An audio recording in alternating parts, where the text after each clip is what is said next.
Light from the sun reaches your skin in about 8 minutes. That same light, traveling at 300,000 kilometers per second, would take 9 hours just to cross the surface of the largest known star. Not from one side of a galaxy to the other, not across some vast interstellar cloud, just from one edge of a single star to the opposite edge. 9 hours of non-stop light travel to make that crossing. That star exists. It has a name. And by the time this video is finished, you will understand why it sits at the edge of what physics permits to exist at all. Before we dive deeper, if this kind of content genuinely interests you, consider subscribing, because what you're about to see only gets more surprising from here. And I post videos like this every single day. Now, let's continue. We begin not with the biggest, but with the familiar. The sun hangs in our sky so brightly that we cannot look directly at it.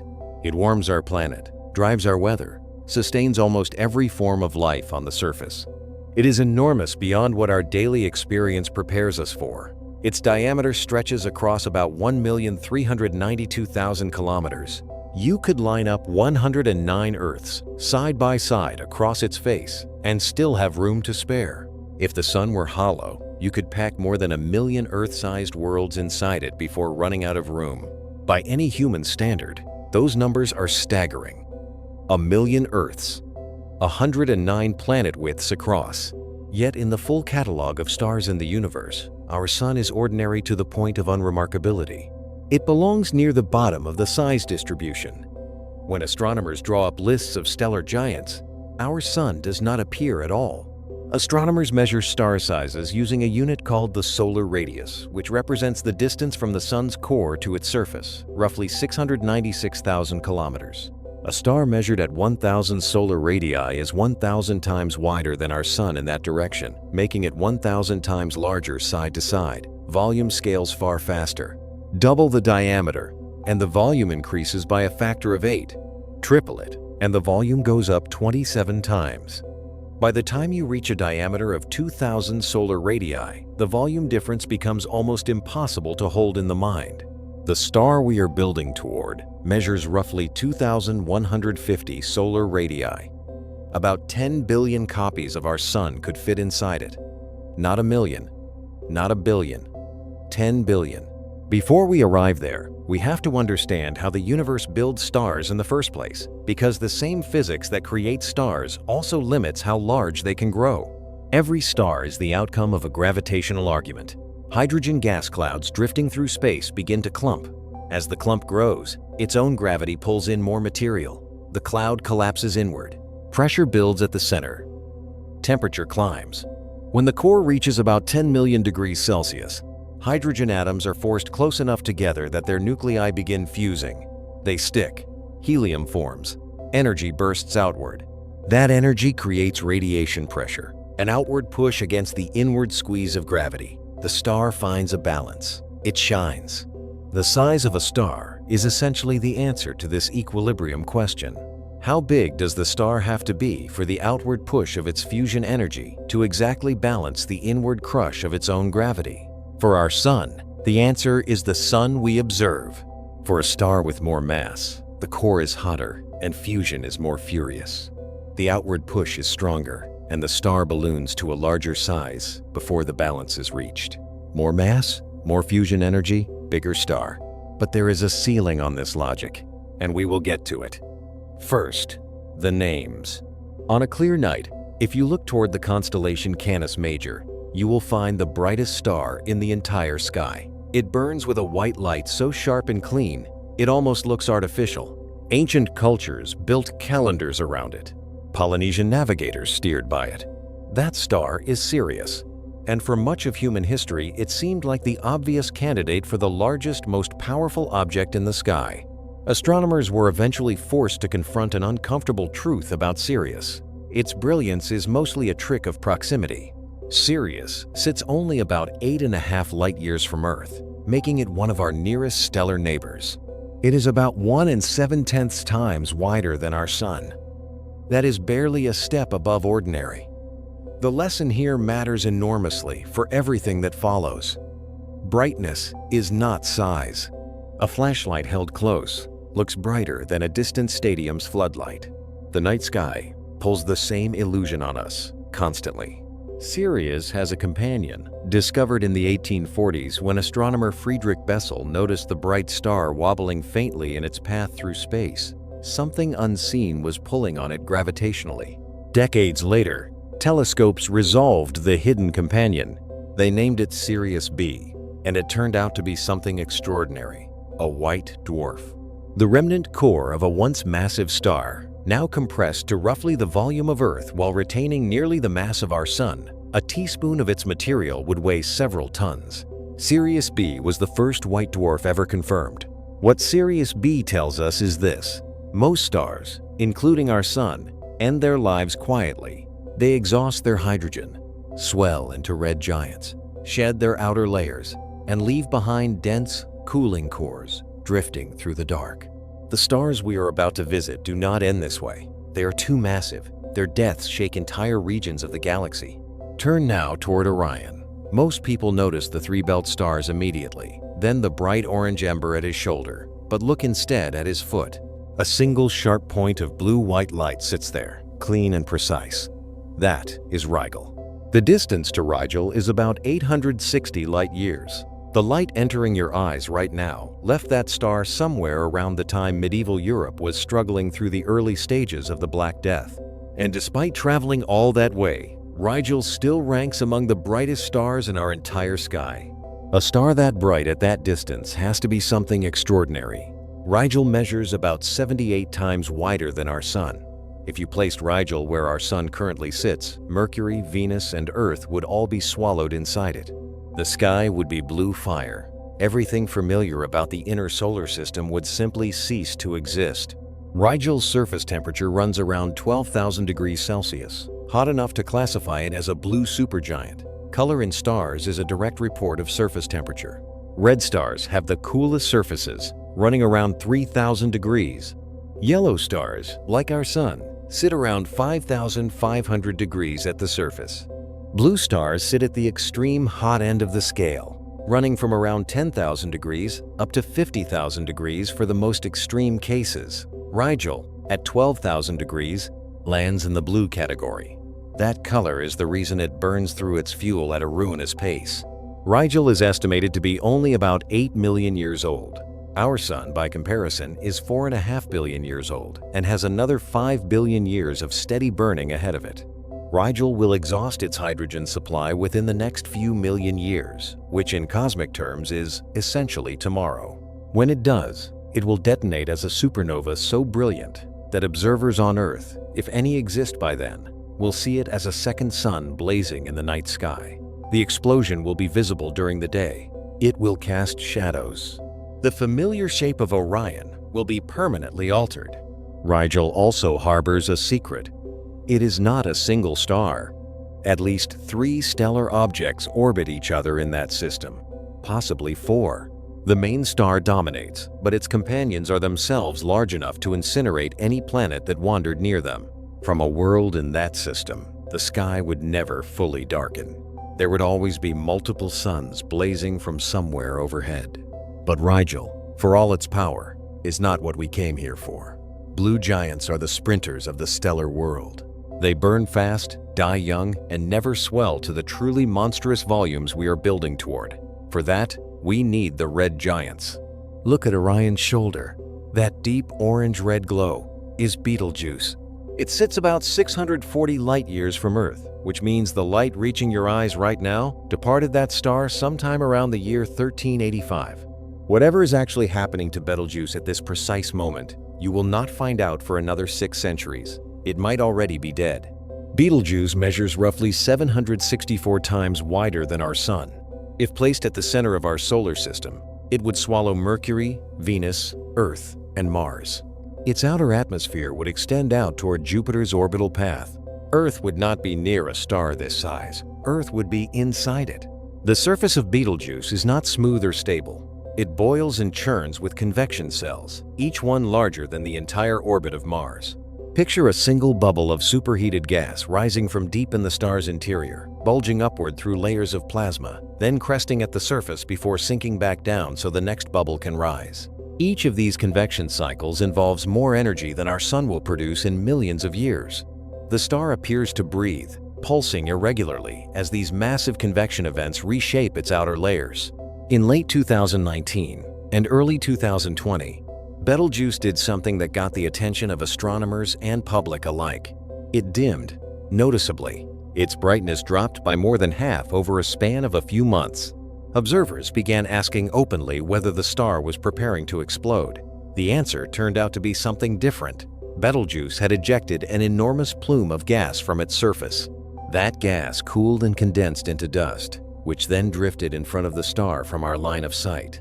The dust blocked incoming light, dimming the star's apparent brightness. As the cloud expanded and thinned, the star brightened again. The explosion, however, is coming. Not tonight, and probably not for tens of thousands of years, but in stellar terms, that is a vanishingly short time. When Betelgeuse goes, it will briefly outshine the full moon. Shadows will appear at night from a point source of light. The supernova will remain visible in the sky for weeks, possibly months, before slowly fading. And because the light takes 640 years to reach us, the question of whether Betelgeuse has already exploded is not rhetorical. The answer might be racing toward us at the speed of light right now, due to arrive any day. Move south in the sky, toward the constellation Scorpius. There you find Antares, whose name means rival of Mars. Ancient sky watchers gave it that name because its reddish color resembled the red planet, and its slow drift against the background stars could momentarily confuse the eye. It is no planet. Antares is a red supergiant about 550 light-years away, and it stretches roughly 700 times wider than our Sun. Replace our Sun with Antares, and the star's outer edge would extend past the orbit of Mars, approaching Jupiter. Earth, the asteroid belt, and all the inner planets would vanish inside it instantly. Only the gas giants in the outer solar system would remain outside the star's surface, and even those would be bathed in levels of radiation that would strip away any atmosphere they possessed. Antares has a companion star called Antares B, a smaller blue star that orbits the giant at a distance comparable to Pluto's distance from our Sun. From a planet in that system, you would see one enormous red sun dominating half the sky, and a smaller blue point of light moving slowly across the backdrop of space. The combined colors of the two stars would tint the shadows on any planetary surface a faint purple. Antares is currently in the late stages of stellar life. It has burned through most of its hydrogen and is now fusing heavier elements in successive shells around its core. Each new fuel source is less efficient than the one before. The carbon-burning phase might last a few thousand years, the neon phase perhaps a year, the oxygen phase months, the silicon phase days. When the core finally produces iron, fusion stops releasing energy and starts absorbing it. The star's core collapses in under a second. The explosion follows almost instantly. When Antares detonates, the supernova will briefly outshine every other star visible in the night sky. The constellation of Scorpius will lose its most distinctive feature. In its place, a slowly expanding cloud of stellar debris will spread outward at thousands of miles per second, eventually fading over tens of thousands of years into a ghostly nebula. Antares is already leaking. Its outer atmosphere is so loosely held by gravity that material constantly drifts away, forming a faint glowing shell around the giant. The star is slowly dissolving itself into space, one layer at a time. This is a preview of things to come for all stars of this type. But before we continue climbing the size ladder, we need to address a practical problem. How does anyone actually know how large these stars are? They sit hundreds or thousands of light years away. Through even the most powerful telescopes, almost all of them appear as nothing more than a single point of light. There is no obvious way to lay a measuring tape against something that far away. Astronomers use a sequence of cleverly linked calculations that chain several pieces of measurable information into a final size estimate. The first step is distance. As Earth orbits the Sun, our position in space shifts by about 300 million kilometers between one side of the orbit and the other. If you observe a nearby star from these two extreme positions, the star appears to shift slightly against the more distant background stars. The closer the star, the larger that apparent shift. The more distant the star, the smaller the shift. This technique is called parallax, and it works on exactly the same principle your own visual system uses to judge depth. Close one eye, then switch. Nearby objects jump. Distant objects barely move. By precisely measuring the parallax angle and using basic geometry, astronomers can calculate a star's true distance. Once distance is established, telescopes measure how much light from the star reaches Earth. Knowing the distance allows astronomers to work backward and calculate the star's actual light output at its true location, a quantity called luminosity. Then the star's color, measured precisely using an instrument called a spectrograph, reveals the temperature of its surface. Finally, a fundamental relationship called the Stefan-Boltzmann law connects luminosity, surface temperature, and physical size. If you know how much light a star produces and how hot its surface is, you can calculate how large it must be to produce all that light at that temperature. A cool red star and a hot blue star might emit equal total energy, but the cool red one has to be vastly larger to compensate for its lower temperature per unit of surface area. For the very largest stars, astronomers add additional tools. They monitor eclipses in binary star systems, watching how long it takes one star to pass in front of another. They use interferometry, combining the signals from multiple telescopes separated by large distances to function as a single enormous telescope, occasionally resolving the disk of a nearby supergiant well enough to measure its apparent diameter directly. Each method has its strengths and its limitations. Dust between us and a distant star can distort brightness readings. Pulsations change a star's size over time. The result is that size estimates for the largest known stars come with significant uncertainty, and the leaderboard of the biggest known stars shifts frequently as measurements are refined. With that understanding in place, we can continue climbing. In the constellation Cepheus, an unremarkable patch of northern sky, sits a star that astronomer William Herschel noticed in the 1700s and described using a single evocative word: garnet. Through a small telescope, the star glows with a deep ruby color unlike anything else in the sky. It does not look orange. It does not look vaguely red. It looks like a burning coal of pure crimson suspended in the dark. The star's formal name is Mu Cephei. It is one of the most distinctively colored stars visible from anywhere on Earth. Mu Cephei sits about 2,500 light-years away. The light reaching us tonight left that star roughly at the time ancient Greek democracy was still being invented. Despite that distance, Mu Cephei is still visible to the naked eye under dark skies, which tells you something about its output. Estimates of Mu Cephei's diameter place it at roughly 1,400 times wider than our Sun. Drop this star into the center of our solar system, and it would swallow everything from Mercury out to Saturn. Earth, Mars, the asteroid belt, and both of the massive gas giants closest to the Sun would all be inside the star's surface. Only the outer planets, Uranus, Neptune, and the scattered icy bodies beyond them, would survive on the outer fringe of the solar system, though they would be bathed in infrared radiation intense enough to strip away any volatile compounds they retained. The deep red color of Mu Cephei results from its low surface temperature, around 6,200 degrees Celsius. By stellar standards, that is cool. Lower temperatures shift a star's light output toward longer wavelengths, meaning redder colors. The cooler the surface, the deeper the red. Mu Cephei's surface is so cool that it sits near the extreme red end of the visible spectrum, giving it that striking garnet appearance that caught Herschel's eye over 2 centuries ago.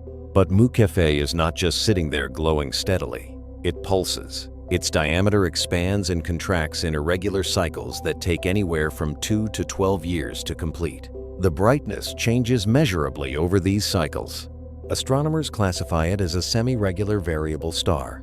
The pulses arise from competing instabilities deep inside the star, where different layers of fusing material create opposing pressure waves that ripple through the giant's interior. Picture a balloon being inflated and deflated by an unsteady hand. Now scale that image up to a sphere 1,400 times the diameter of our Sun, and the energies involved in each pulse become mind-altering. Mu Cephei also leaks continuously. Its outer atmosphere is so loosely bound by gravity that material drifts away constantly, forming a faint luminous shroud that stretches for light-years around the star. The mass loss is large by any standard, though not as extreme as what we will encounter in stars farther along our journey. Despite its cool surface, Mu Cephei emits about 350,000 times the light of our Sun, most of it in infrared wavelengths our eyes cannot detect. If human vision extended into infrared, Mu Cephei would glow visibly larger than anything else in the northern sky. Astronomers expect Mu Cephei to explode as a supernova within the next few 100,000 years. When it does, the garnet star will briefly become visible in broad daylight from Earth. The next star introduces something that should be physically impossible: a companion star orbiting so close that it actually passes through the giant's outer atmosphere. Mu Cephei A sits about 5,000 light-years from Earth in the same constellation as the garnet star. It is classified as a red hypergiant, a designation one rank above supergiant reserved for stars that push toward the extreme upper end of the size distribution. Estimates of Mu Cephei A's diameter range from roughly 1,000 to 1,600 solar radii, with the exact figure varying because the star itself changes size during its pulsation cycle. At its larger measurements, Mu Cephei A's outer atmosphere would extend past Saturn if placed in our solar system. The entire familiar inner solar system, all 4 rocky inner planets, the asteroid belt, Jupiter, and Saturn itself, would lie inside the star's outermost layers. Mu Cephei A has a companion, a second star called Mu Cephei B, a blue star roughly 10 times wider than our Sun. Under normal circumstances, 2 stars in a binary system orbit each other at comfortable distances, maintaining clear separation.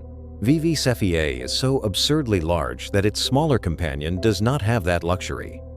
During part of its roughly 20-year orbit, Mu Cephei B actually skims through the outer layers of Mu Cephei A.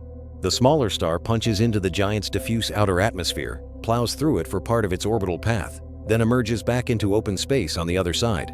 The effects of this are dramatic and measurable. When Mu Cephei B moves through the giant's outer atmosphere, it stirs enormous amounts of material. Shock waves propagate through the larger star. Vast streams of gas get pulled away by gravitational tidal forces. The brightness of the entire system changes in ways that take months or years to settle. Astronomers have tracked these interactions carefully, watching how each passage through the giant's outer layers affects both stars and the surrounding space. Nothing about this setup is stable on long timescales. The ongoing mass exchange and gravitational chaos will eventually either eject the smaller star from the system or merge both stars into a single, larger, and far more violent object. Mu Cephei A is also shedding material at an impressive rate, losing roughly the mass of one Earth every few years during typical phases. Its outer atmosphere is so diffuse that a sample of the gas from its surface would register as a near vacuum by the standards of any laboratory on Earth. The mass is concentrated in the deep core. The outer layers are ghostly. Yet those ghostly outer layers extend to a volume that would swallow most of our solar system.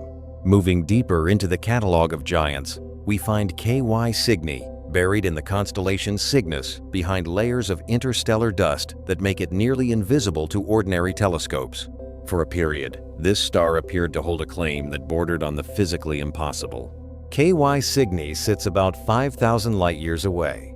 Early measurements placed its diameter at an extraordinary value that pushed up toward nearly 2,850 solar radii. At that size, the star would have extended its surface well past Neptune's orbit. The entire known solar system, all 8 planets, and everything between them would be swallowed inside this one star. Not just the inner planets, not just the gas giants, everything, out to the outermost reaches of the planetary system.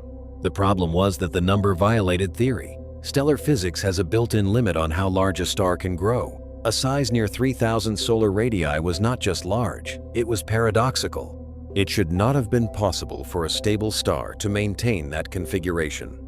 Astronomers went back through the data, reconsidering the dust between us and the star, which absorbs and scatters light and can make a distant star appear much dimmer or brighter than it truly is, depending on which wavelengths you observe and how the dust is distributed.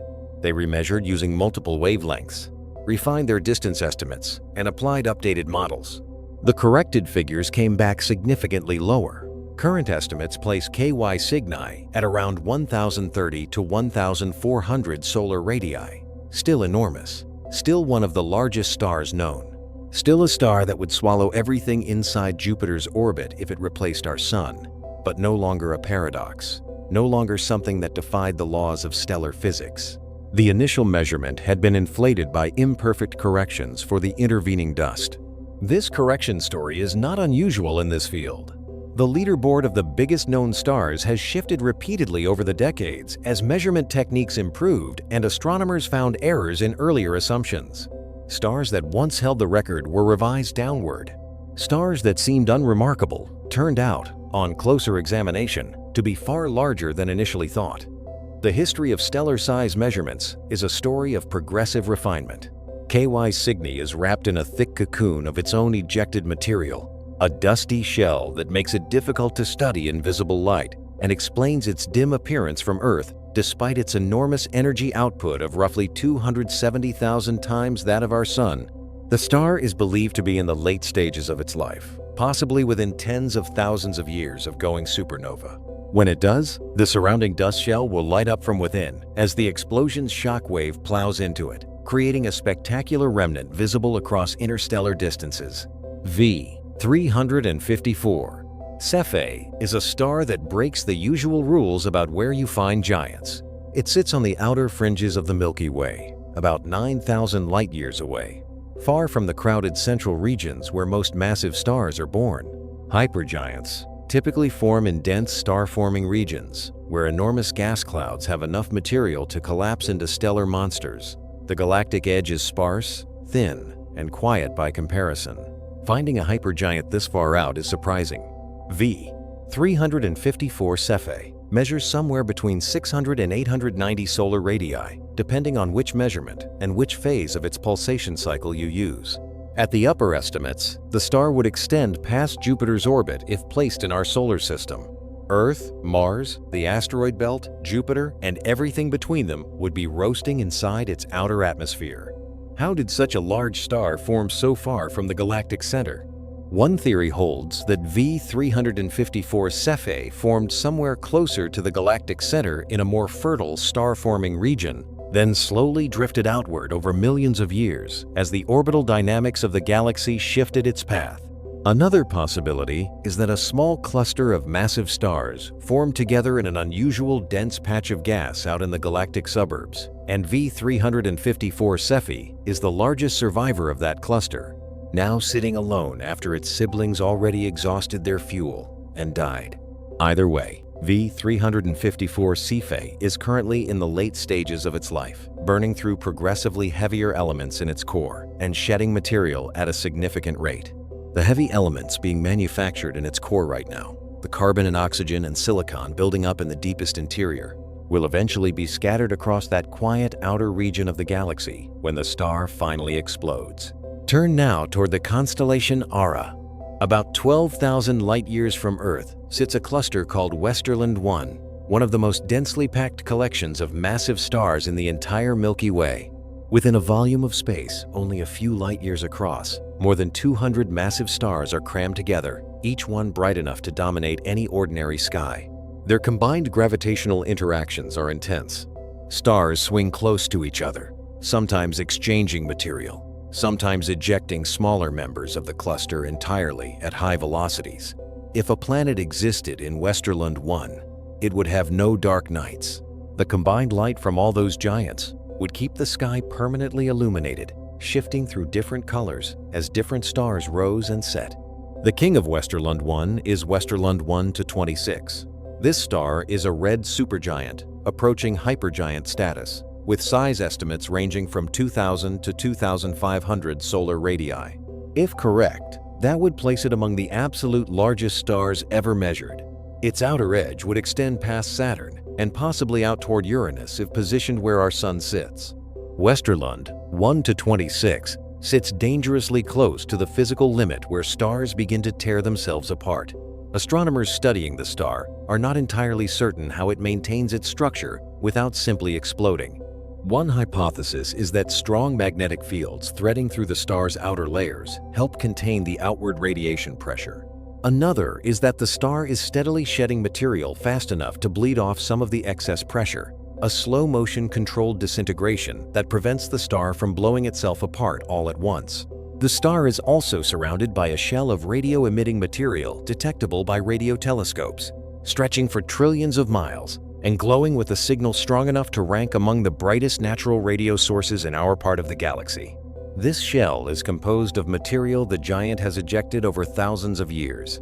Westerlund 1 to 26 is only about 4 to 5 million years old. The fact that it has already aged into a red supergiant in that time demonstrates how fast the most massive stars burn through their fuel. Our Sun, at its current age of 4.5 billion years, is barely middle-aged. Westerlund 1 to 26, at 5 million years, is already approaching the end of its life.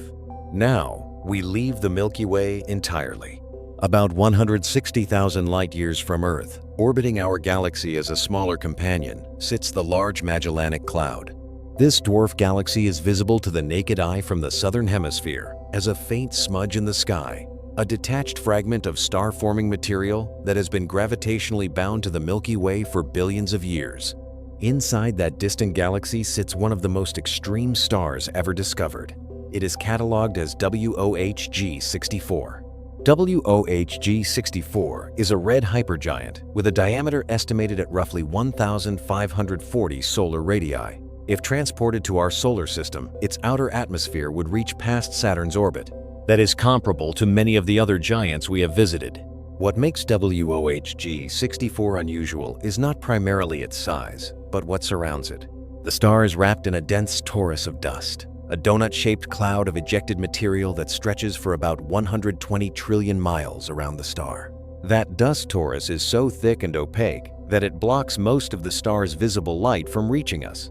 Looking at WOHG 64 in ordinary visible light is like trying to see a lamp through a thick wool blanket.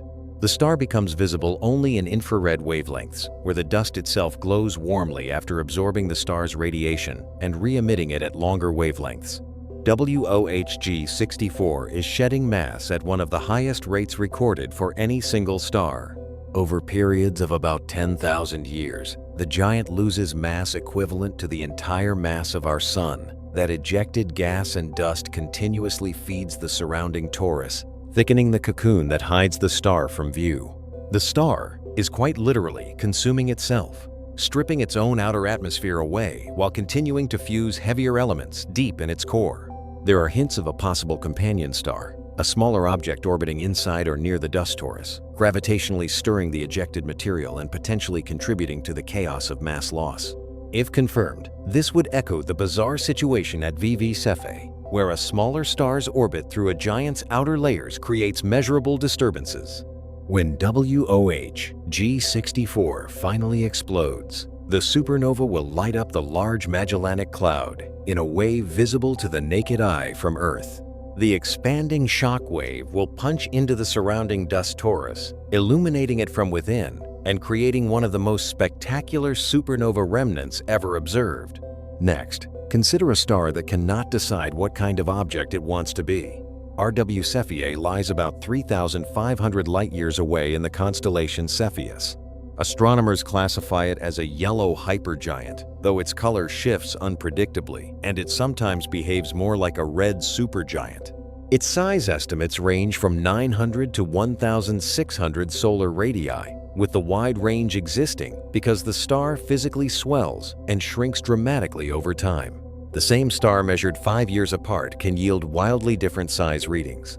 Our Mu Cephei is in a transitional phase of massive stellar evolution.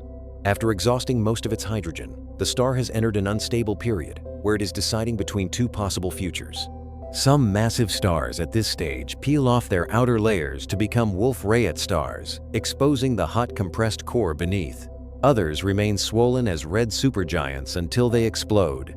Our Mu Cephei appears caught between these options, oscillating between expanded red phases and contracted warmer yellow phases over periods of years and decades. The star is also not spherical. High-resolution telescope observations reveal bulges and dimples on its surface, places where enormous convection cells push material outward and adjacent regions where cooler gas sinks back down. The asymmetry means that stellar winds and ejected material do not flow evenly in all directions. Some directions receive intense outflows, while others remain relatively quiet. The surrounding cloud of ejected material is correspondingly lopsided and irregular. In recent years, Mu Cephei made headlines when it dimmed significantly, similar to Betelgeuse's great dimming of 2019. A major dust ejection event had sent a cloud of condensed material drifting across our line of sight to the star. As the cloud dispersed, the brightness recovered. These dimming events are signs of increasing instability. Stars in the late stages of their lives convulse with increasing violence as their internal fuel sources exhaust and the balance between fusion pressure and gravity becomes harder to maintain. Hidden even deeper behind interstellar dust is NML Cygni, a star so thoroughly wrapped in its own ejected material that it is nearly invisible to telescopes observing in ordinary visible light. It sits about 5,300 light-years away in the constellation Cygnus. Estimates of its diameter range from 1,100 to 1,600 solar radii. At the upper end of that range, NML Cygni would extend past Jupiter's orbit if placed in our solar system. The reason for the star's near invisibility is a thick shell of dust that the star has been building around itself for hundreds of thousands of years. NML Cygni is shedding mass at a furious rate, losing roughly the mass equivalent of Earth every few months. Over 100,000 years, it has ejected enough material to build a small star of its own from the discarded remnants. That ejected gas cools and condenses into solid grains of silicate dust that accumulate around the star in a dense, light-blocking shell. In visible wavelengths, almost nothing gets through. In infrared wavelengths, the dust shell itself glows brilliantly as it absorbs and re-emits the star's energy. NML Cygni sits inside a region called the Cygnus OB2 Association, a neighborhood densely packed with massive young stars. The giant is one of the oldest members of this region, having aged faster than its companions because of its enormous mass and correspondingly rapid fuel consumption. While other stars in the association are still burning hydrogen steadily in their cores, NML Cygni has already moved on to fusing heavier elements and is approaching the end of its life. The star pulses with a period of roughly 1,000 days, and each pulse triggers another round of mass ejection. Over time, these pulses will strip away more and more of the outer atmosphere. When NML Cygni finally explodes, the shock wave from the supernova will plow into the surrounding dust shell, lighting it up from the inside and creating a glowing bubble that expands outward over centuries. VX Sagittarii brings us close to the center of our galaxy. It sits about 1,520 light-years from Earth, in the constellation Sagittarius, the same patch of sky that points toward the Milky Way's dense central bulge. The star measures around 1,520 solar radii, though its pulsating nature means this figure varies. Its outer edge would brush against Saturn's orbital path if placed in our solar system. What distinguishes VX Sagittarii is the rate at which it bleeds into space. The star loses the equivalent of one Earth's mass worth of material every couple of months. Over 1,000 years, it sheds enough matter to build entire worlds. The term evaporation undersells the violence of this process. Material gushes from the star's surface in every direction, creating a thick glowing envelope around the giant that telescopes can resolve as a hazy halo hundreds of times wider than the star itself. VX Sagittarii sits in a part of the galaxy where stellar density is higher and gravitational interactions are more intense. When this star eventually explodes, the supernova will affect a region of space already crowded with gas clouds and other massive stars. The heavy elements scattered by the explosion will mix quickly into the surrounding interstellar medium and become raw material for the next generation of stars forming nearby. For decades, the undisputed champion of the stellar size leaderboard was VY Canis Majoris. It was the star that textbooks featured, that documentaries showcased, that any curious person heard about when they asked what the largest known star was. VY Canis Majoris sits in the constellation Canis Major, the same constellation as Sirius, but it is far more distant, about 3,900 light-years away. At its peak estimated size, the star measured roughly 2,000 solar radii. At 2,000 solar radii, VY Canis Majoris, positioned at our Sun's location, would extend its surface past Saturn's orbit. Only the icy outer planets would survive outside the star. Earth would simply be gone. Mars would be gone. Jupiter, with all its moons, would be gone. Just the distant outer ice giants would remain, bathed in catastrophic radiation from the enormous red star that had replaced their former parent. More recent measurements have revised the figure downward. Current estimates place VY Canis Majoris somewhere around 1,300 to 1,700 solar radii. Still a genuine giant, still one of the top entries in any honest catalog, but no longer quite the extreme champion it once appeared to be. The revisions came as astronomers applied better understanding of the surrounding dust cloud and more accurate distance measurements. Even at the lower estimates, VY Canis Majoris is fascinating. Its outer atmosphere is so loosely bound that material peels away constantly, forming an extensive nebula of ejected gas and dust. Hubble Space Telescope photographs have revealed this surrounding cloud in detail, showing long arcs of glowing gas, knots of dense material, and irregular streamers that twist away from the star in complex patterns. The nebula looks less like a steady stellar wind and more like the aftermath of a series of violent explosions, each one ejecting a chunk of the star's surface in an irregular direction. The ejections appear to be driven by enormous convection cells in the star's interior, each cell large enough to encompass entire planetary orbits.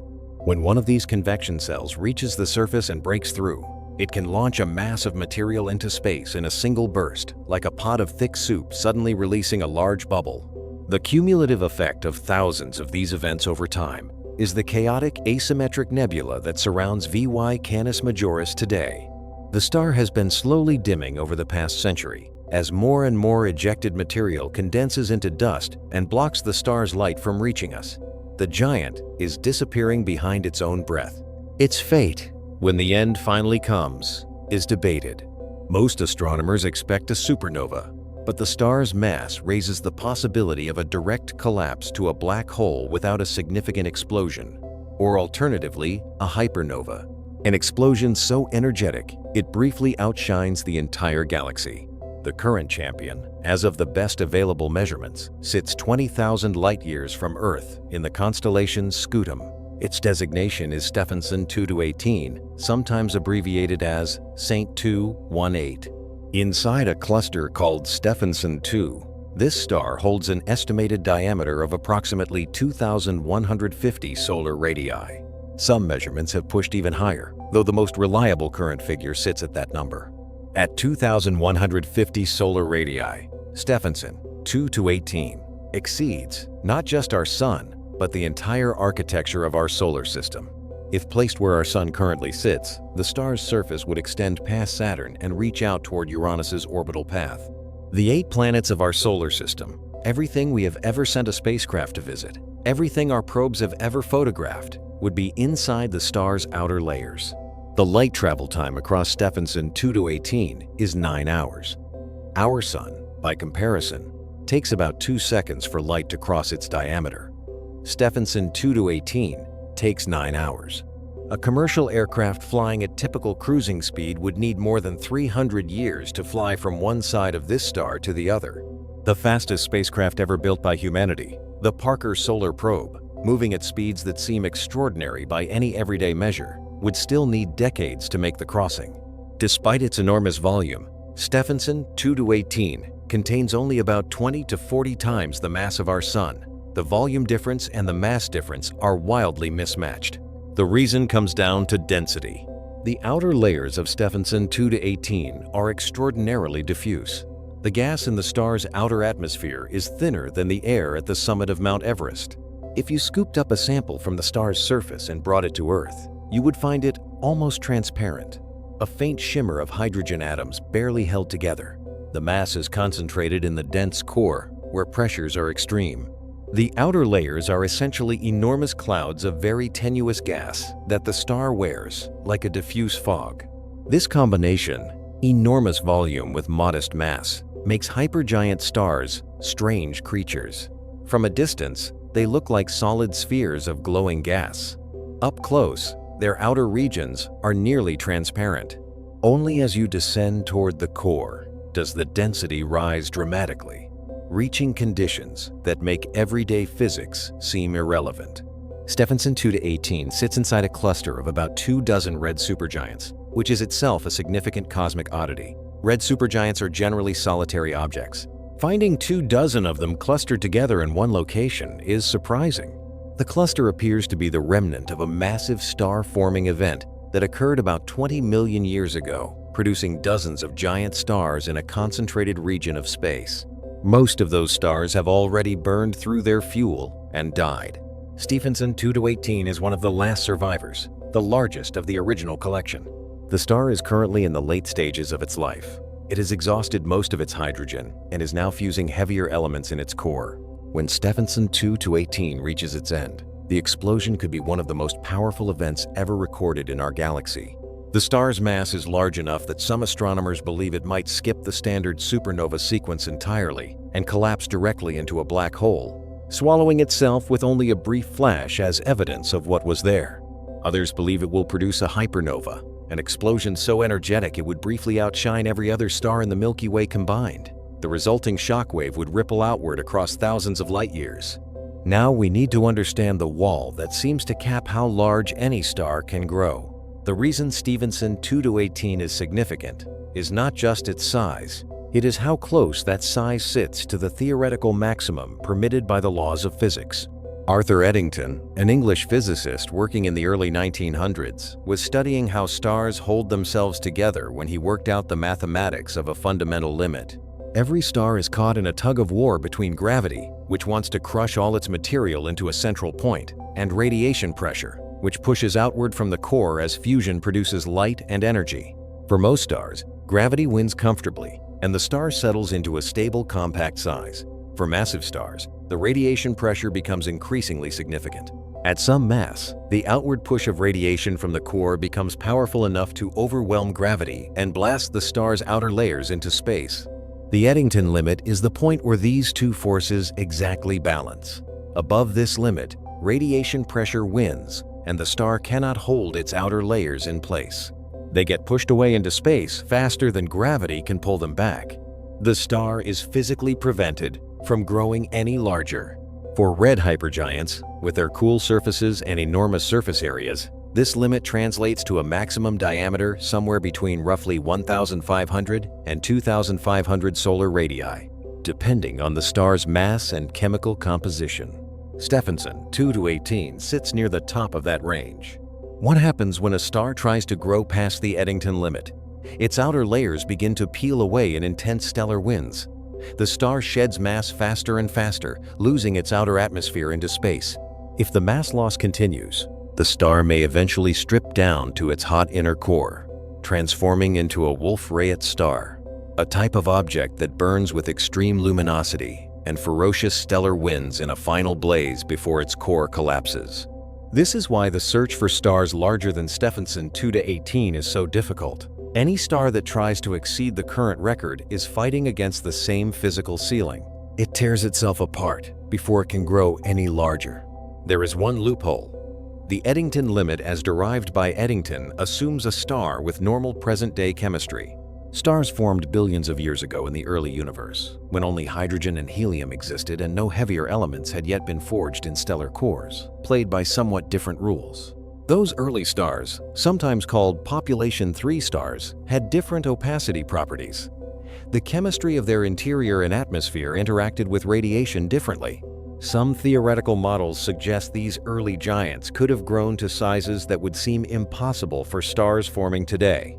Among the more exotic hypothetical objects predicted by theory are quasi-stars, objects from the very early universe in which a massive black hole at the center, powered by accretion, could have swollen the surrounding stellar envelope to truly extraordinary dimensions, possibly hundreds of times the size of the largest modern hypergiants.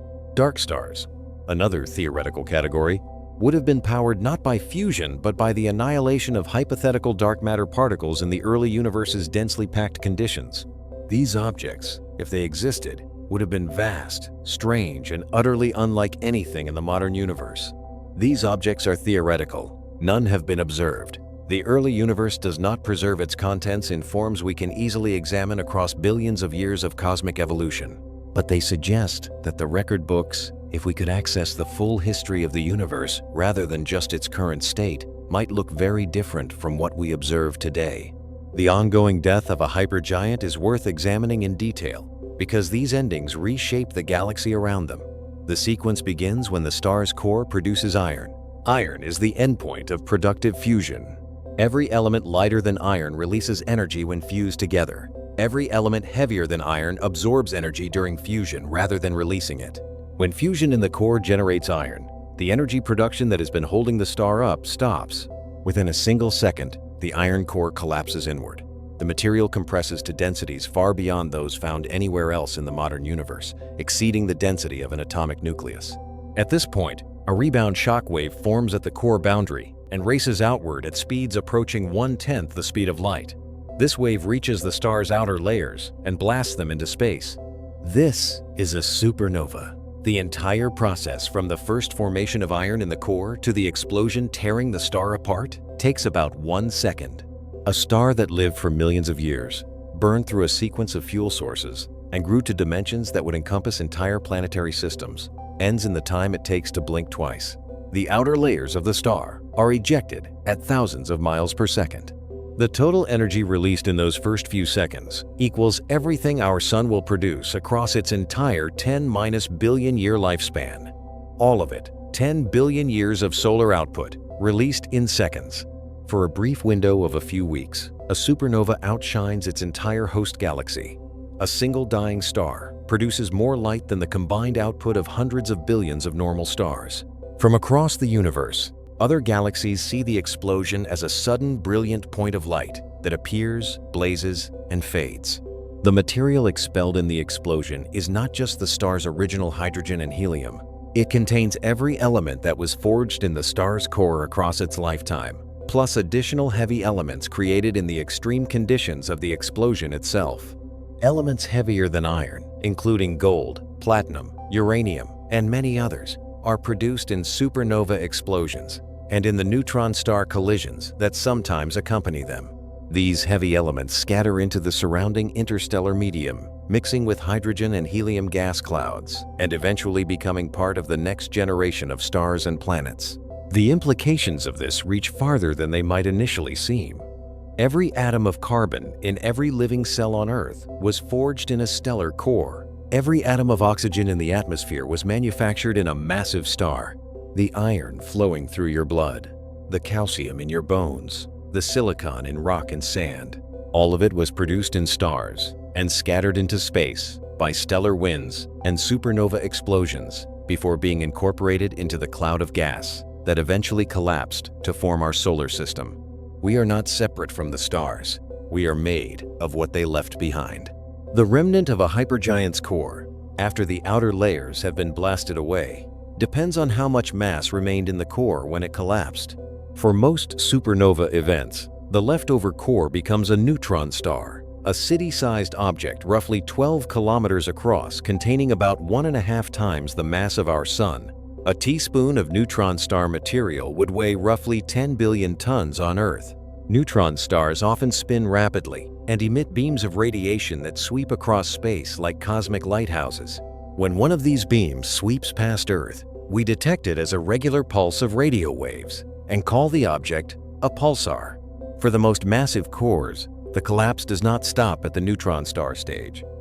It continues until gravity has created a singularity, a black hole. Black holes formed by stellar collapse typically contain several times the mass of our sun packed into a volume so small that its gravitational field becomes overwhelming. Not even light can escape from inside the event horizon, the boundary around a black hole where escape velocity exceeds the speed of light.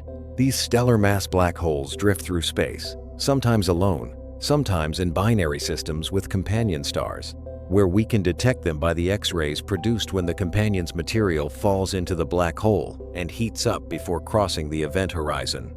A supernova's aftermath extends beyond the compact remnant at its center. The expanding shell of expelled material, called a supernova remnant, collides with surrounding gas and dust, compressing and heating it into glowing structures that can span hundreds of light years. Some of the most visually striking objects in astronomical photographs are supernova remnants: the Crab Nebula, the Veil Nebula, the Cygnus Loop. Each one is the preserved aftermath of a star that completed its life millions of years ago and left this glowing memorial behind. These remnants can persist for tens of thousands of years before slowly dispersing into the surrounding interstellar medium. Future astronomers, observing these remnants, can work backward to estimate the properties of the star that created them, establishing a link between the dying giant and the structural chemistry of the surrounding galaxy. The largest star ever to exist may not yet have been discovered. The catalog of confirmed hypergiants represents only a tiny fraction of the stars in our galaxy. The Milky Way contains somewhere between 200 and 400 billion stars, and only a small fraction of those have been studied in any detail. Many of the largest stars are hidden behind dust clouds, obscured by the structure of the galactic disk, or simply located in regions of space that comprehensive surveys have not yet covered.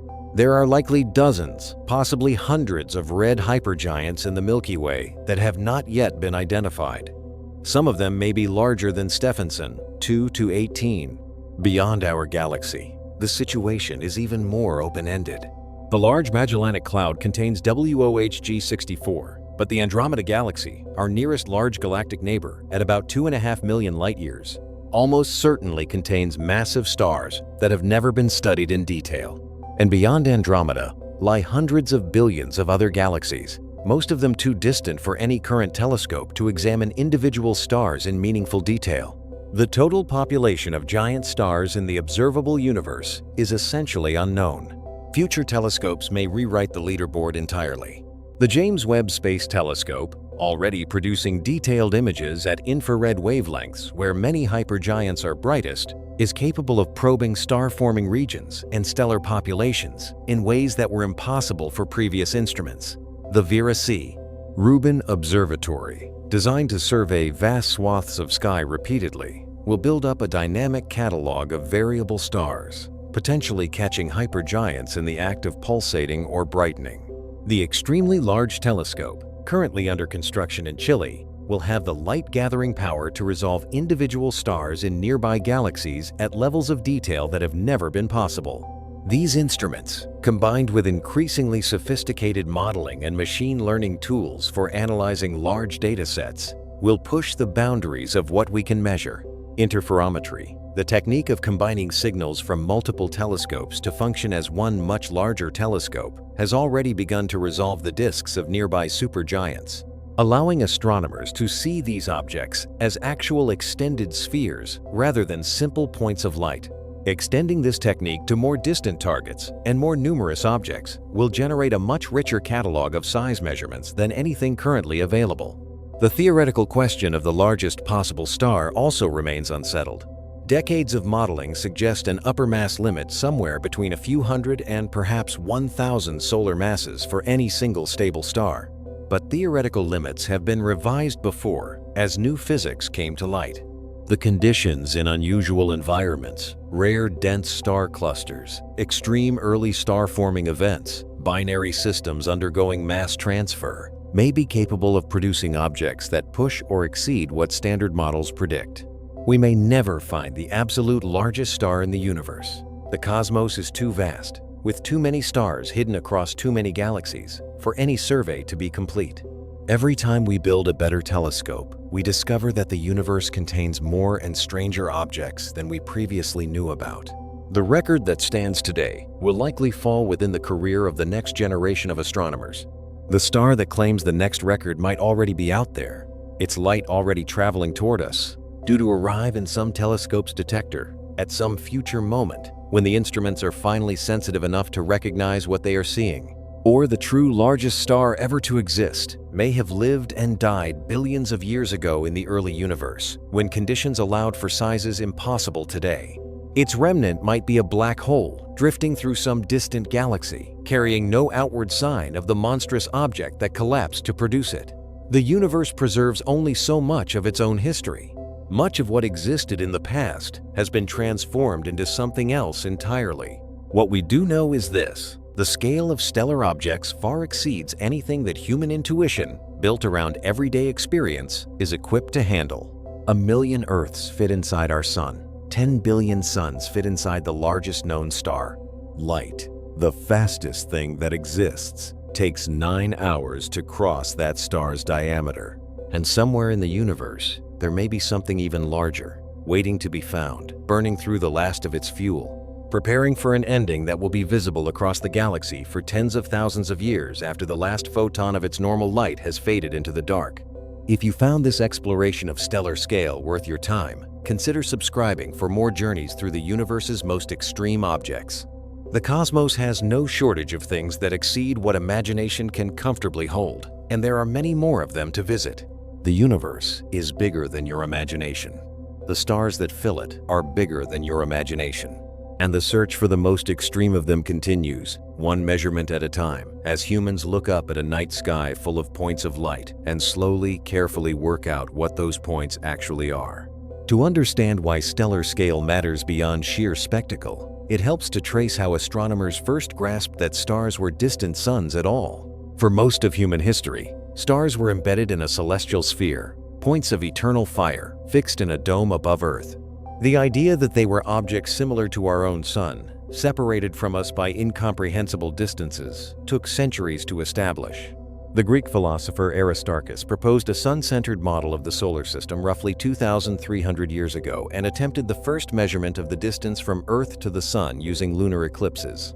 His method was ingenious, but limited by the crude measurements available to him. His estimate of the sun's distance was off by a substantial margin, but the framework was correct.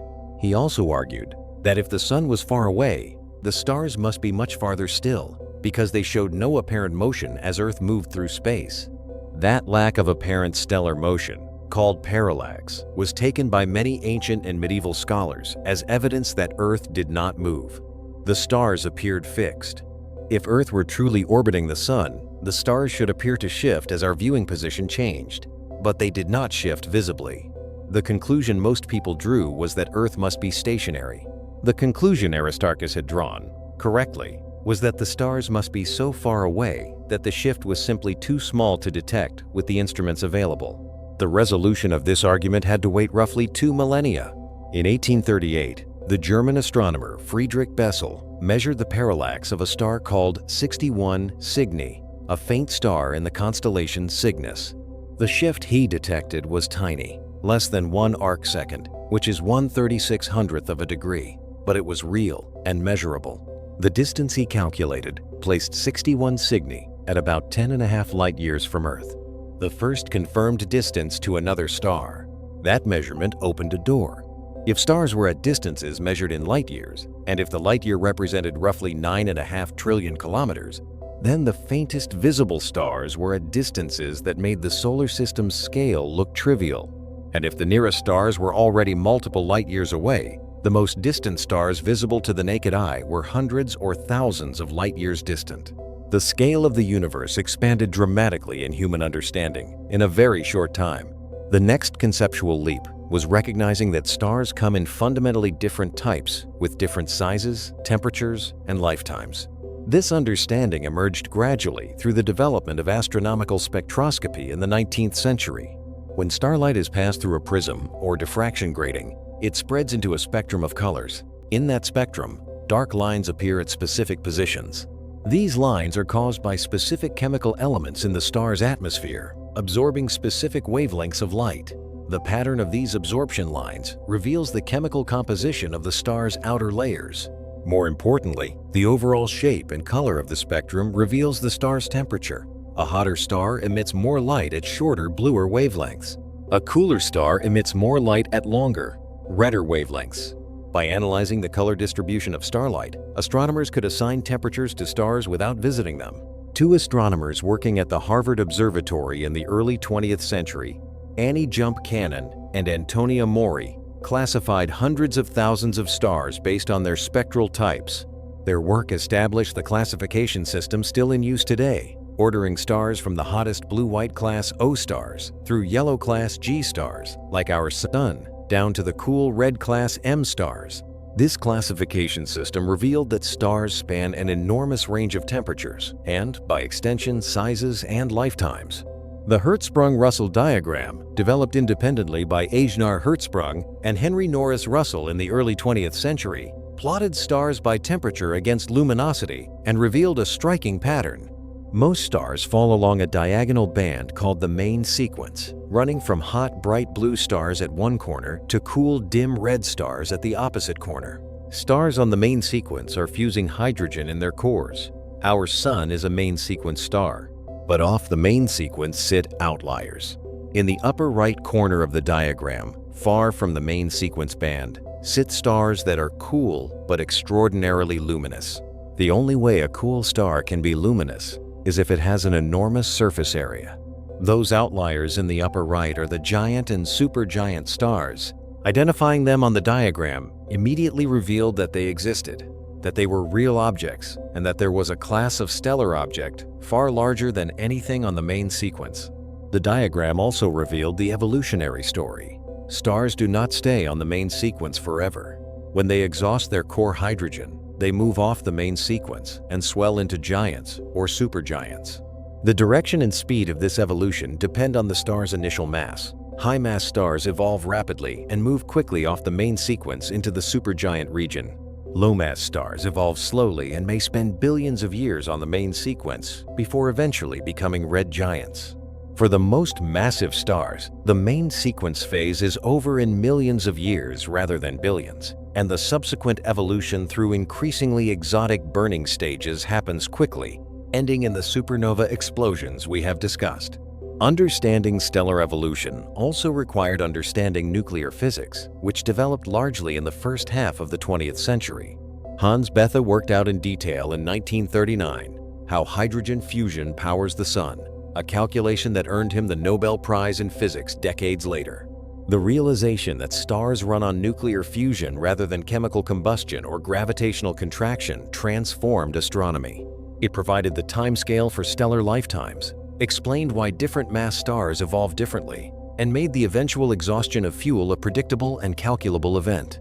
The discovery of stellar nucleosynthesis, the process by which stars forge heavier elements from lighter ones, came in a landmark 1957 paper by William Fowler, Margaret Burbidge, Geoffrey Burbidge, and Fred Hoyle, a work commonly referred to by the initials of its authors. This paper traced in detail how stars build up the periodic table from hydrogen and helium. It explained which elements are produced in which stellar environments, which are created in supernova explosions, and which require the extreme conditions of neutron-star mergers. The paper established the stellar origin of virtually every element heavier than helium and provided the framework that astronomers still use today. One of the more striking predictions of stellar nucleosynthesis theory is that the iron peak represents an endpoint. Elements up to iron can be produced by fusion reactions that release energy, meaning stars will naturally proceed through fusion stages until they reach iron. Elements heavier than iron cannot be produced by ordinary fusion because those reactions absorb energy rather than releasing it. Instead, heavy elements beyond iron are produced by rapid neutron capture in supernova explosions and neutron-star mergers, processes that force atomic nuclei to absorb neutrons faster than they can undergo radioactive decay, building up to extremely heavy elements in a matter of seconds. The direct confirmation that heavy elements are produced in neutron-star mergers came in 2017 with the observation of an event called GW170817. This event was first detected as a gravitational wave signal by the LIGO and Virgo detectors, then followed up by dozens of telescopes observing the optical, X-ray, and radio afterglow. The observations confirmed the theoretical prediction that neutron-star mergers produce heavy elements through rapid neutron capture, including gold, platinum, and other elements heavier than iron. In the days following the merger, the expanding debris cloud produced light dominated by the radioactive decay of newly synthesized heavy elements. Every gold ring, every platinum catalyst, every heavy element beyond iron traces its origin back to events like this one. The broader story of element creation connects the life cycles of hypergiant stars to the chemistry of every rocky planet and every living organism. The massive stars we have toured through this journey are not just impressive objects. They are the universe's primary manufacturing facilities for the elements that make chemistry, geology, and biology possible. Without these giants and their violent deaths, the universe would consist almost entirely of hydrogen and helium, two elements that cannot by themselves support the complex chemistry of life. Consider the oxygen in our atmosphere. Each oxygen atom was forged in the core of a massive star, fused from carbon and other elements during the burning phases that followed the star's hydrogen exhaustion. That oxygen was expelled in a supernova and mixed into interstellar gas clouds. Some of it was incorporated into the cloud that eventually collapsed to form our solar system. Some ended up in Earth's mantle, trapped in silicate minerals. Some ended up in the early atmosphere, where biological processes transformed it into the free oxygen that animals breathe today. Each breath you take is filled with atoms that pass through the interior of stars more massive than our Sun, billions of years before Earth existed. The nitrogen in our atmosphere, the calcium in bone, the phosphorus in every strand of DNA, the sulfur in proteins, all of these elements follow similar histories, manufactured in stellar cores and scattered into space by the violent processes that accompany stellar death.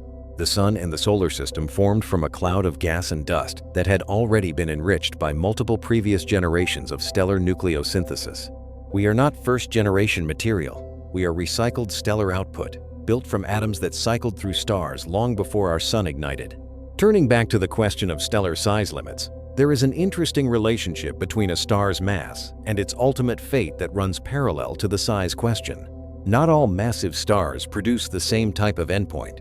The mass of a star's collapsing core determines whether it becomes a neutron star or a black hole. Cores below roughly 3 solar masses, after the outer layers have been expelled, compress to form neutron stars. Cores above roughly 3 solar masses exceed the maximum stable mass for a neutron star and continue collapsing to form black holes. For hypergiant stars, which can have initial masses of 20 to 40 times our Sun or more, the collapse often produces black holes rather than neutron stars.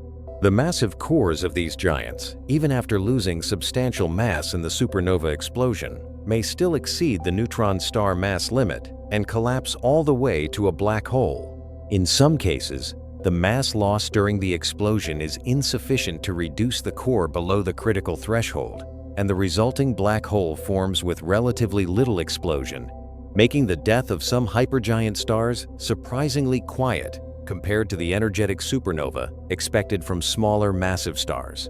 The observation of gravitational waves has opened a new window on stellar remnants. When 2 black holes or 2 neutron stars in a binary system spiral together and merge, they produce ripples in spacetime that propagate outward at the speed of light. The LIGO and Virgo detectors, sensitive enough to measure changes in their detector arms smaller than 1,000th the diameter of a proton, can detect these gravitational waves from merging black holes and neutron stars across billions of light years.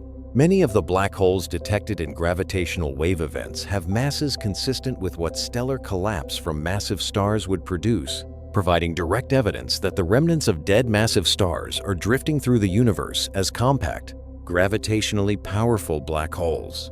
The mass distribution of gravitational wave-detected black holes has already produced surprises.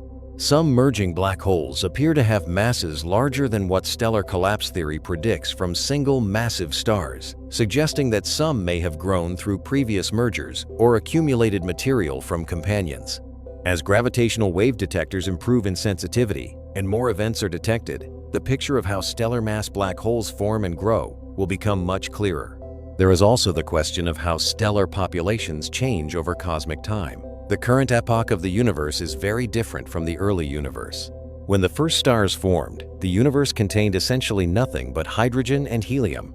Those first stars, called population 3 stars by astronomers, formed in conditions that no longer exist anywhere in the observable universe. Without heavy elements to facilitate radiative cooling of gas clouds, the first collapsing star-forming regions may not have fragmented into as many smaller clumps as modern star-forming regions do. The result may have been fewer, more massive stars. How massive the first stars were is a question that current observations cannot answer directly, because no population 3 stars have been detected. They lived too briefly and too long ago.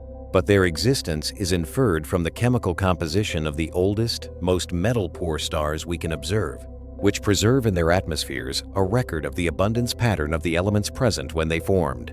Working backward from these chemical fingerprints, astronomers can constrain the properties of the population 3 stars that produce those elements. The James Webb Space Telescope is opening a new era of exploration in this area by observing galaxies at such high redshift, meaning so early in cosmic history, that the light we receive comes from when the universe was only a few 100 million years old. Some of these early galaxies show signs of stellar populations that differ significantly from what we see in modern galaxies. As more data accumulates, we may begin to see the chemical and structural evidence for massive early stars in ways that have not been possible before. Closer to home, the study of star-forming regions in our own galaxy reveals the conditions under which massive stars are born today. Dense molecular clouds, regions of gas and dust, far colder and denser than the surrounding interstellar medium, are the nurseries of stars. Within these clouds, small overdensities grow through gravitational attraction. As a clump collapses, it heats up and begins to radiate. If the clump is massive enough, the central region eventually reaches the temperature and pressure needed for fusion to begin. The Orion molecular cloud, visible in the sky near the constellation Orion, is one of the closest active star-forming regions to Earth, sitting about 1,300 light-years away. Inside this cloud, stars are forming right now at various mass scales, from objects barely massive enough to fuse hydrogen at all, to genuinely large stars that will evolve rapidly. Infrared and radio telescopes can peer through the dust of the Orion molecular cloud and observe protostars, objects in the process of collapsing toward the main sequence, at various stages of formation. The Carina Nebula, about 7,500 light-years away, contains some of the most massive known stars in the Milky Way, including Eta Carinae, an extraordinarily massive and luminous system that has been undergoing violent mass ejection events. In 1843, Eta Carinae briefly became the second brightest star in the sky during a massive outburst that ejected several solar masses of material into space. This ejected cloud, called the Homunculus Nebula, is still visible today, expanding around the central stars. Eta Carinae is not a size record holder, but it is an example of the kind of instability that characterizes the most massive stellar systems and points toward the physics that limits how large stars can grow. The question of multiplicity also deserves attention. A significant fraction of stars are not solitary, but exist in binary or multiple systems. Among the most massive stars, the fraction in binary or multiple systems is particularly high. This matters for stellar evolution because binary stars can interact. If the two stars in a binary system are close enough, mass can flow from one to the other, changing the evolution of both. A star that might otherwise exhaust its fuel and become a red supergiant can be stripped of its outer layers by a companion, transforming it into a stripped stellar core. Conversely, a star that accretes material from a companion can grow more massive than it could have become from its original birth mass alone. Some of the unusual properties of stars like WOHG 64 and Mu Cephei may be influenced by interactions with companions. The chaotic mass loss and asymmetric outflows seen in some hypergiants could be driven or amplified by gravitational stirring from a nearby companion. Unraveling which properties of a massive star are intrinsic to the star itself and which result from binary interactions is an ongoing challenge in stellar astrophysics. The development of increasingly detailed numerical simulations has also transformed what we can say about massive star interiors. Modern computers can simulate the three-dimensional convective motions inside a massive star, track how energy flows from the core outward through thousands of stellar radii, and model how the star's structure changes over millions of years of evolution. These simulations reveal that stellar interiors are turbulent, three-dimensional, and far more complex than the simplified one-dimensional models that astronomers used for most of the 20th century. Convection in massive stars, the bulk movement of hot gas upward and cooler gas downward, operates at scales that are genuinely difficult to model accurately. The convection cells in a red hypergiant's outer layers can span enormous fractions of the star's volume. Capturing these motions requires computational resources that have only become available in recent years, and the simulations are still far from perfectly realistic. The pulsations and mass loss events seen in real hypergiants like Betelgeuse and Mu Cephei are qualitatively reproduced in some simulations, but not yet predicted with the quantitative precision needed to forecast when a specific star will explode. Magnetic fields add another layer of complexity. Massive stars can sustain strong magnetic fields generated by the turbulent motions in their convective interiors. These fields can affect mass loss by channeling stellar wind flows along field lines. They can contribute to the stability or instability of the outer atmosphere. They can produce spots on the stellar surface, regions of suppressed convection that appear darker than the surrounding material, analogous to but much larger than sunspots on our sun. The detailed properties of magnetic fields in hypergiant stars are still being characterized, and their role in governing the behavior of these extreme objects is not fully understood.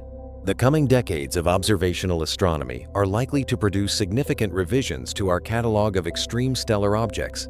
Each major new telescope opens wavelength ranges or sensitivity levels that were previously inaccessible, and each new capability reveals objects that were hidden or mischaracterized under the previous generation of instruments. The history of this field has repeatedly shown that the universe contains more extreme objects than we previously knew, and that existing records fall when we look harder. The star that currently holds the size record, Stephenson 2-18, may itself be revised as better measurements are made. Its size estimate rests on a chain of calculations involving parallax distance, infrared photometry, and models of its spectral energy distribution. Each link in this chain carries uncertainty.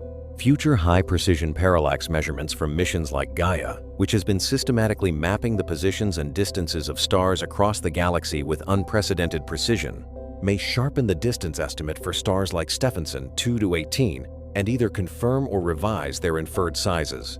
What remains stable, regardless of which specific star holds a particular record at any given moment, is the framework of physical understanding that explains why these objects exist, how they work, and why they cannot grow indefinitely. The Eddington limit is not a soft guideline. It is a consequence of how radiation interacts with matter, a fundamental aspect of physics that does not change based on how we measure individual stars. The upper boundary of stellar size is real, even if its precise location shifts as our models improve. The largest stars are genuinely remarkable objects, brief, violent, chemically productive, and structurally extreme. They live for a cosmically brief moment, burn through extraordinary reserves of fuel, swell to sizes that dwarf the orbits of planets, and then end in explosions that seed the surrounding galaxy with the chemical building blocks of future stars, planets, and, potentially, life. Their entire existence, from formation to explosion, can be compressed into less than 10 million years. In the 13.8 billion year history of the universe, that is a flash. But the elements those giants forged persist for the full age of the universe and beyond, cycling through gas clouds, stellar systems, planetary surfaces, and eventually the bodies of creatures that look up at the night sky and try to measure the scale of what they see. Every time a new telescope comes online, every time astronomers develop a better algorithm for correcting for interstellar dust, every time a more sensitive spectrograph peels apart a distant star's light into its component wavelengths with greater precision, the leaderboard has a chance to change. The search for the biggest known star is not a completed project with a permanent answer. It is an ongoing inquiry, one that will continue for as long as there are curious observers with instruments pointed at the sky and enough persistence to work through the complicated chain of calculations between a dot of light and a number in solar radii. The cosmos has always been larger and stranger than we expected. Every generation of astronomers inherits a universe that turns out to be bigger, older, and more extreme than the previous generation thought. There is no obvious reason to believe the current generation has finally found the true edge of what exists. Somewhere out there, in a part of the galaxy we have not yet surveyed in detail, or in a nearby galaxy we have not yet examined star by star, a hypergiant may be burning through the last of its fuel, glowing red in the dark. Enormous, beyond anything currently in our catalogs. Its light is traveling toward us. We have not built the instrument that can identify it yet, but we are working on it. The tools that future astronomers will use are already being designed and built. The extremely large telescope, under construction on Cerro Armazones in the Atacama Desert in Chile, will have a primary mirror 39 meters across when it begins operations in the late 2020s. That mirror, composed of nearly 800 hexagonal segments, will collect more light than all the existing large optical telescopes in the world combined. With adaptive optics systems that correct in real time for the blurring effects of Earth's atmosphere, the telescope will achieve angular resolution, sharp enough to observe stars in the Andromeda galaxy in enough detail to characterize individual supergiants and hypergiants. For the first time, it will be possible to build a meaningful size catalog for stars in a large galaxy beyond our own. The Nancy Grace Roman Space Telescope, formerly called the Wide Field Infrared Survey Telescope, is designed to survey enormous areas of sky in infrared wavelengths with a sensitivity and field of view that no previous space telescope has matched. One of its scientific programs will survey dense stellar regions of the Milky Way and nearby galaxies, cataloging variable stars and identifying objects whose brightness changes in ways consistent with the pulsation behavior of massive stars. This survey could reveal dozens or hundreds of previously unknown hypergiant candidates. Interferometric arrays and radio wavelengths have already provided some of the most detailed images of nearby massive star surfaces. The Atacama Large Millimeter Array in Chile and the Very Long Baseline Array in the United States have resolved the disks of stars like Betelgeuse and Mu Cephei well enough to see surface brightness variations. Future extensions of these arrays, and planned new arrays in development, will push this capability to greater distances and finer detail. Space-based gravitational wave detectors are also in planning stages. The Laser Interferometer Space Antenna, intended to launch in the 2030s, will detect gravitational waves at much lower frequencies than the ground-based LIGO and Virgo detectors, opening access to merging black holes of masses in the range of thousands to millions of solar masses. These heavier objects include the black holes at the centers of galaxies and the massive remnants from extremely large populations of collapsing stars in the early universe. The data from these detectors will provide a new census of the massive remnants left behind by the most extreme stellar generations in cosmic history. Neutrino detectors also play a role in understanding stellar death. When a massive star's core collapses, it releases an enormous burst of neutrinos, subatomic particles that barely interact with ordinary matter, and escape from the interior of the collapsing star in the first seconds of the explosion, long before the shock wave reaches the surface. The detection of neutrinos from a supernova in the Large Magellanic Cloud in 1987, designated SN 1987A, gave astronomers their first direct look at the neutrino burst from a stellar collapse. That supernova's progenitor was a blue supergiant, not a red hypergiant, which itself produced surprises about stellar evolution. Future supernova detections, particularly from the enormous new neutrino detectors now operating or under construction, will provide detailed information about what happens inside the collapsing core in the first fractions of a second, testing theoretical models of core collapse in ways that no other type of observation can. The progenitor system of SN 1987A is still being studied decades later. The remnant continues to expand and evolve. Astronomers are watching for the neutron star or black hole that should have formed at the center of the explosion, but it has been difficult to detect directly because the expanding debris still obscures the center. Future observations as the remnant continues to thin may finally resolve this question and confirm what compact object was left behind. What does stellar science look like at its frontier? At one level, it is an exercise in applied physics, using well-established principles of thermodynamics, nuclear physics, fluid dynamics, and radiation transport to model objects we cannot visit. At another level, it is an exercise in careful measurement, designing instruments and observing strategies that extract maximum information from the light that crosses space and enters our telescopes. At yet another level, it is an exercise in creativity, imagining what kinds of objects might exist based on extrapolating known physics into extreme regimes and then designing observations to test whether those objects are real. The study of the largest stars sits at all three of these levels simultaneously. The physics is understood at a general level, but full of unresolved details. The measurements are impressive, but still limited by distance, dust, and the finite apertures of our telescopes. And the imagination required to contemplate a star whose light takes 9 hours to cross its own surface, sitting in a cluster of other monsters, 20,000 light-years away, in a galaxy that also contains hundreds of billions of smaller, quieter stars, is genuinely stretching. Scale in astronomy is always doing this, stretching the imagination past what everyday experience equips us for. A light-year, roughly 9.5 trillion kilometers, is already a number that only takes on meaning when you think about specific implications, rather than the number itself. 20,000 light-years. The distance to Stephenson 2-18 means the light we see from that star departed it when our species' ancestors were living in the Paleolithic, before agriculture, before writing, before any of the civilizations whose records we have.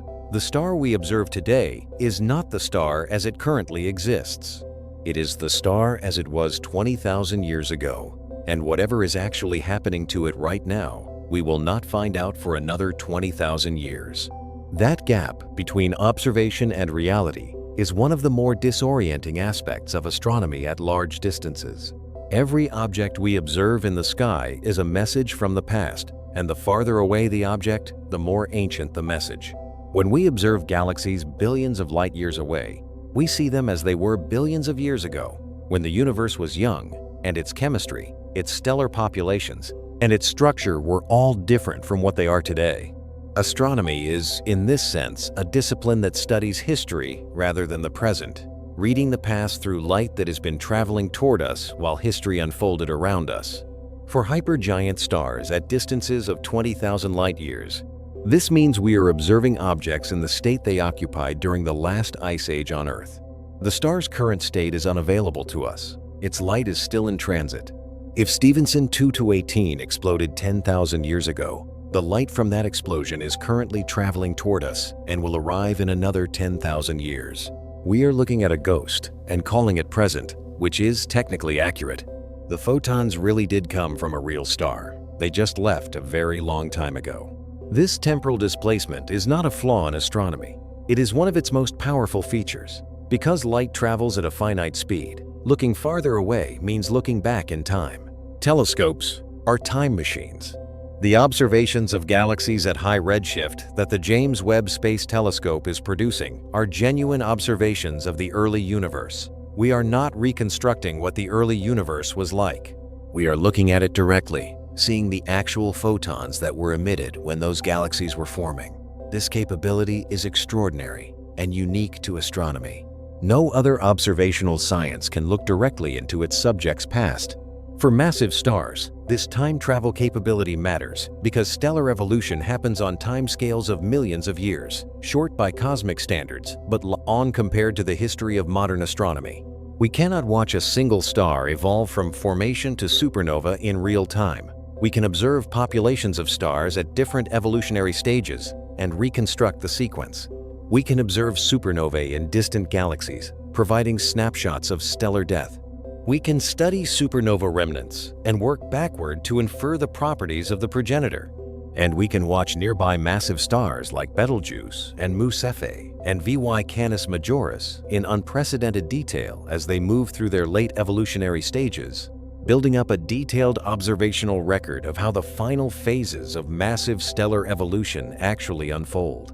The data gathered in the coming decades from all of these observational angles will feed into improved theoretical models of stellar evolution, which will in turn generate new predictions for what kinds of extreme objects might exist and where to look for them. Science at this frontier is iterative. Observations drive theory. Theory drives new observations. Each cycle refines our understanding and opens new questions. The giant stars we have visited in this exploration are not curiosities. They are pivotal actors in the chemical and energetic history of the universe. Every supernova explosion from a hypergiant seeds the surrounding galaxy with processed elements and kinetic energy. Over billions of years, repeated cycles of stellar birth and death, with giant stars playing outsized roles in each cycle, gradually enriched the universe's chemistry from the primordial hydrogen and helium left by the Big Bang to the rich mixture of elements that makes rocky planets and organic chemistry possible. We are here, in part, because stars like Stephenson 2-18 existed before our solar system formed and died, spreading their contents through the galaxy. Without those preceding generations of giant stars, there would be no carbon to build organic molecules, no oxygen to fill atmospheres, no iron to carry oxygen in blood, no silicon to build the rocky crust that life eventually climbed onto and modified, and eventually looked up from at the sky. Looking up at Betelgeuse in Orion's shoulder, knowing that the star is already in its final stages and will explode within the next 100,000 years, knowing that the light entering your eye is telling you about the state of that star 640 years ago, knowing that the carbon in your body came from a supernova before our solar system existed, pulls the boundary between observer and observed in strange directions. We are made of what stars made. We study what made us. The investigation is recursive in a way that is not merely poetic, but physically precise. The largest stars in the universe are temporary, violent, and necessary. They live briefly by cosmic standards, burn through the periodic table from hydrogen to iron, scatter the results across interstellar space, and leave behind compact remnants and beautiful nebulae as the only long-term evidence of their existence. The universe uses these giants as chemical factories and then discards them, incorporating their output into the next generation of stars and planets. Understanding them is not just a project in astronomy. It is a project in understanding where we come from, how the universe built the chemistry that makes our existence possible, and what the physical limits on the kinds of objects nature can construct actually are. Every new measurement, every refined distance estimate, every new telescope pointed at a known hypergiant or a region of sky that might contain an unknown one adds to this project. The biggest star we know of today is enormous, beyond what intuition handles comfortably. The biggest star that will ever be discovered is still out there, waiting for instruments and observers who do not yet exist to find it. And somewhere in the future, a scientist sitting at a terminal, working through data from a telescope we have not yet built, will update a number in a catalog and change what humans understand about the upper limits of what a star can be. That update will not be the last. It never has been. Consider what it would mean to stand on the surface of Stephenson 2-18, if such a thing were physically possible. Ignore for a moment the crushing heat, the radiation, the absence of anything resembling a solid surface. Just think about the geometry of that experience. The star's surface, from the perspective of a hypothetical observer standing on it, would appear flat. The curvature of any sphere large enough to span 20,000 times Earth's diameter would be imperceptible from a single point on its surface. In the same way, Earth's curvature is imperceptible to a person standing on a beach. The horizon would lie undetectably far away. In every direction, the star's surface would extend to what appeared to be a flat plane of churning plasma reaching to all sides without any visible curve. Looking up, you would see no sky in the way we understand it. The star's diffuse outer atmosphere extends for enormous distances above its nominal surface.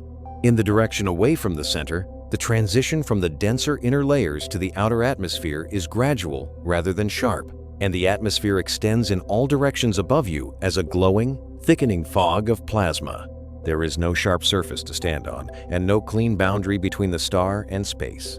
The density decreases continuously from the dense core outward through the various envelope layers until it becomes indistinguishable from the surrounding interstellar medium. The convection cells at the star's surface would each dwarf entire planetary systems. From within one of these cells, watching the slow movement of superheated material rising from below would be like watching a continent-sized ocean current move in extremely slow motion.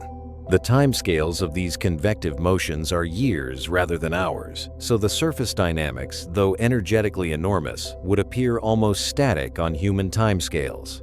The light from this surface, if human eyes could survive in such an environment, would be deep red, shifted far toward the low energy end of the visible spectrum by the star's cool surface temperature relative to hotter stars. Most of the star's total energy output actually comes out in infrared wavelengths our eyes cannot see. In visible light alone, the surface would appear dim relative to what the star's total luminosity would suggest. None of this is experimentally accessible. No probe has visited a supergiant. No telescope has resolved the surface of Stephenson 2-18. These are thought experiments, constrained by physics and informed by measurements of nearby stars whose surfaces we have partially resolved. But thought experiments grounded in real physics are part of how science works. They clarify what questions to ask, what observations would be most useful, and what implications follow from established knowledge. The stellar surfaces we have resolved most clearly are those of the nearest supergiants. Betelgeuse, at about 640 light-years, has been imaged in enough detail to reveal large-scale brightness variations across its disk, corresponding to the enormous convection cells that churn its outer layers. The images show a star that is not uniformly bright, but has hotter, brighter patches and cooler, dimmer regions distributed irregularly across its face. This asymmetry is consistent with convective motions operating at scales comparable to the star's own radius. Alpha Orionis, as Betelgeuse is also known, sits close enough that the Very Large Telescope Interferometer in Chile has produced images of it at different wavelengths, revealing different layers of its atmosphere.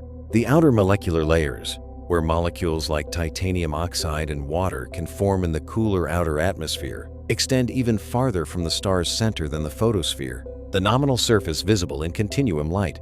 The total angular diameter of Betelgeuse at these molecular wavelengths is measurably larger than in continuum light, reflecting the depth and extent of its atmosphere. For stars more distant than Betelgeuse, individual resolution is harder. Antares at 550 light-years is at the edge of what current interferometric arrays can resolve. The Very Large Telescope Interferometer has produced images of Antares that show hints of surface structure, but with much less detail than the Betelgeuse images. Going farther, to stars like Mu Cephei at 2,500 light-years or VY Canis Majoris at 3,900 light-years, direct surface imaging becomes impractical with current instruments. This is why the size estimates for more distant hypergiants carry large uncertainties.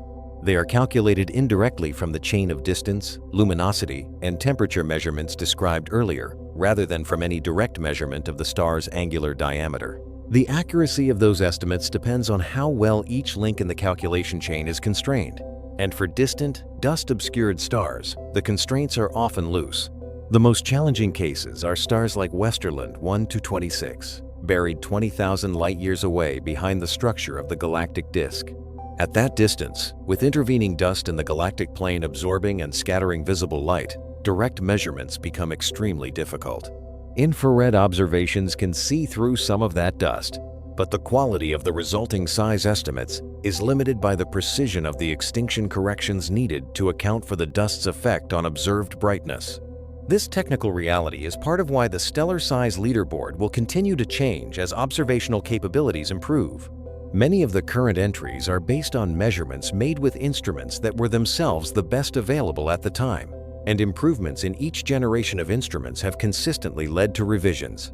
Stars that appeared to be record breakers under early measurement techniques have often been revised downward as better instruments and better analysis methods became available. And occasionally, a star that appeared ordinary under earlier observations turns out, under better examination, to be a genuine giant. The process of scientific measurement is not a one-time event that produces final answers. It is an ongoing refinement, where each successive generation of measurements improves on the previous ones without ever reaching a definitive endpoint.